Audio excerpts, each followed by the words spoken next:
హనుమంతుడు లంకను కాల్చినప్పుడు స్త్రీలు, పిల్లలు లాంటి అమాయకులు చనిపోయి ఉంటారు కదా.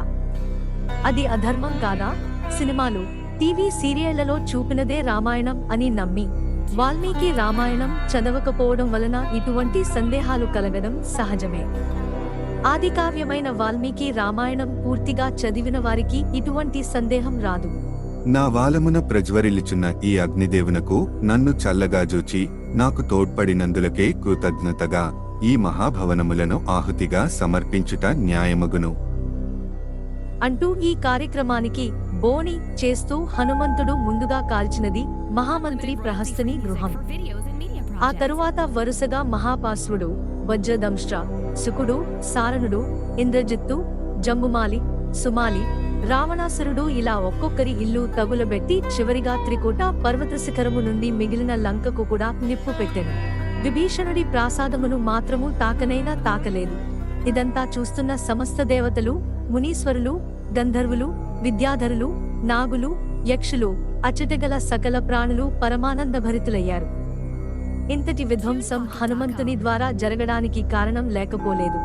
లోకాల కంటకుడైన రావణుడికి సహాయంగా ఉండే రాక్షస సేన కూడా సమస్త దేవతలు, మునీశ్వరులు, గంధర్వులు, విద్యాధరులు, నాగులు, యక్షులు, సకల ప్రాణులను బాధించిన వారే. ఈ రావణ బంధు, మిత్ర పరివారమంతటికీ హనుమంతుని చేతిలో చావు ఉండబోతున్నదని నందికేశ్వరుడు రావణుడికి ఏనాడో కైలాసంలోనే శాప రూపంలో చెప్పాడు. అనగా రావణుడు కైలాసానికి వెళ్లి తన వారందరి తరపున నందికేశ్వరుడి సిఫారసుతో కైలాసానికి గ్రూప్ వీసా ముందుగానే తీసుకుని పెట్టుకుని ఉన్నాడు. ఆ గ్రూప్ వీసా ఏమని చెబుతుందంటే, దశానన నా వానర రూపమును జూచి పిడుగు పడిన రీతిగా గేలిసేయిచు పెద్దగా నవ్వితివి. కావున నావంటి రూపము గలవారు, నావలే బలపరాక్రమములు గలవారు అయిన వానరులు నిన్ను, నీ వంశమును రూపుమాపుటకే జన్మింతురు. వారు తీవ్ర స్వభావము గలవారే, నఖములు, దంతములు ఆయుధములుగా కలిగియుందురు. వారు యుద్ధోన్మత్తులై మనోవేగముతో సంచరించుచు కదలుచున్న పర్వతముల వలె తిరుగులేని బలసంపన్నులైయుందురు. వారు ఒక్కుమ్మడిగా విజృంభించి పలువిధములగు నీ బలగర్వములను, నీ మిడిసిపాటులను రూపుమాపెదరు. అంతేగాక నిన్ను, నీ అమాత్యులను, నీ సుతులను, పరివారములను నుగ్గునుగ్గుగా వించెదరు. నిశాచర, వారిదాకా ఎందులకు? ఇప్పుడు నేనే నిన్ను సంహరించి వేయగలను, కాని నిన్ను నేను చంపను. ఏలనన దుష్కర్మల ఫలితముగా నీవు ఇప్పటికే మూతతుల్యుడవు. చచ్చిన పామును మనల చంపుట ఎందులకు? నందికేశ్వరుడు రావణుడికి శాపం ఇచ్చిన సందర్భం వగైరా వివరాలు ఉత్తరకాండ 16వ సర్గలో వివరంగా ఇవ్వబడ్డాయి. ధర్మాన్ని నిలబెట్టడానికి, శత్రుశేషాన్ని తగ్గించడానికి హనుమంతుడు నందికేశ్వరుడి శాపం ప్రకారం ముందుగా లంకకు చేరుకుని యుద్ధం చేయడానికి అనర్హులైన వారినందరినీ స్వర్గముఖం చూపకుండా నేరుగా కైలాసానికి పంపివేశాడు. వీరులైన రాక్షసులు యుద్ధం చేసి వీరమరణం పొందడం ద్వారా స్వర్గానికి చేరుకున్నారు. మరో విధంగా ఆలోచిస్తే హనుమంతుడు లంకాదహనం చేసిన సందర్భంలో సీతకు కాపలా ఉన్న రాక్షసులకు ఏమీ హాని జరగలేదు అన్న విషయం స్పష్టంగా చెప్పబడినది. బహుశా ఇతర స్త్రీలు, పిల్లలు లాంటి అమాయకులకు కూడా ఏమీ హాని జరిగి ఉండకపోవచ్చు అనే దానికి ఈ క్రింది మాటలను అనుమాన ప్రమాణ రూపంలో తీసుకోవచ్చు.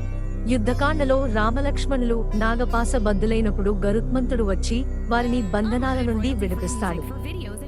ఆ సందర్భంలో రాముడే సాక్షాత్తు శ్రీ మహావిష్ణువు అని చూచాయిగా చెబుతూ గరుత్మంతుడు రాముడితో ఇలా అంటాడు: సముద్ర తరంగముల వంటి నీ బాణపరంపరతో లంకనంతయును పూర్తిగా ముంచివేయగలవు.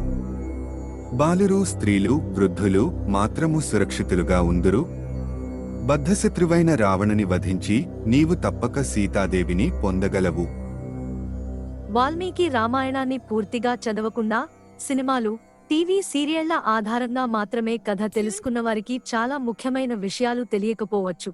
ఇక్కడ హనుమంతుడు చేసిన లంకాదహనం ఉద్దేశపూర్వకమని, అది కేవలం విధ్వంసానికి కాదు, ధర్మ సంస్థాపనకు జరిగినదని స్పష్టంగా తెలుస్తోంది. నందికేశ్వరుడి శాపం ప్రకారం రావణుడి కుటుంబం, మిత్రులు, సైనికులు, ఆల్ దోస్ అలైన్డ్ విత్ అధర్మ తప్పక నాశనమవ్వాల్సిందే. అంతేగాక లంకాదహనం జరిగినప్పటికీ అమాయకులైన స్త్రీలు, పిల్లలు, వృద్ధులు హనుమంతుని చేతిలో హాని చెందలేదని మనకు గ్రహించవచ్చు. ఎందుకంటే హనుమంతుడు ఒక లక్ష్యంతో ధర్మబద్ధంగా మాత్రమే తన చర్యలు చేపట్టాడు. గరుత్మంతుడు చెప్పినట్టు రాముడు కూడా యుద్ధంలో అటువంటి అమాయకులను హాని చేయనట్లు చెప్పబడింది. ఈ వివరాలు రామాయణంలోని లోతైన తత్వాలను అర్థం చేసుకోవడంలో ఎంతో సహాయపడతాయి.